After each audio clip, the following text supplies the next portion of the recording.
अगर मैं आपसे कहूं, भगवान श्री कृष्ण जिन्होंने चुटकी बजाते ही कंस का वध कर दिया था, उन्होंने जानबूझकर अपनी सगी मां देवकी और पिता वसुदेव को 14 साल तक कंस की अंधेरी जेल में सड़ने दिया, तो क्या आप यकीन करोगे?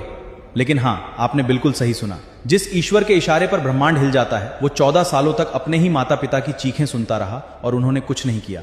आखिर क्यों? अगर ये सुनकर आपके रोंगटे खड़े हो रहे हैं तो असली कहानी तो इसके बाद शुरू होती है। जब मथुरा पर विजय पाने के बाद श्री कृष्ण आखिरकार जेल के दरवाजे खोलकर अपनी मां देवकी के पास पहुंचे, तो मां देवकी की आंखों में खुशी के आंसू तो थे, लेकिन दिल में एक गहरा दर्द और कसक थी। मां देवकी ने श्री कृष्ण का हाथ पकड़ा और बिलखते हुए बोली, तुम तो जगन्नाथ हो, अंतर्यामी हो, सर्वशक्तिमान हो, फिर भी तुमने अपनी मां को 14 सालों तक इस काल कोठरी में तड़पने के लिए क्यों छोड़ दिया? ये सब सुनकर श्री कृष्ण जवाब देते हैं कि हे माता, इस ब्रह्मांड में कोई भी, चाहे वो इंसान हो या स्वयं ईश्वर, कर्म के नियमों से ऊपर नहीं है।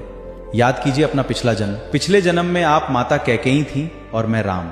आपने मुझे 14 साल का वनवास दिया था। श्री कृष्ण ने उसके आगे बोला कि जब मैं राम बनकर 14 साल के लिए वनवास जा रहा था, तब मेरी मां कौशल्या ने रोते हुए मुझसे पूछा कि पुत्र, मैंने ऐसा कौन सा पाप कर दिया कि मुझे तुमसे 14 साल दूर रहना पड़ेगा? तब मैंने माता कौशल्या को वचन दिया था कि अगले जन्म में आपके ये 14 साल मैं आपको जरूर लौटाऊंगा।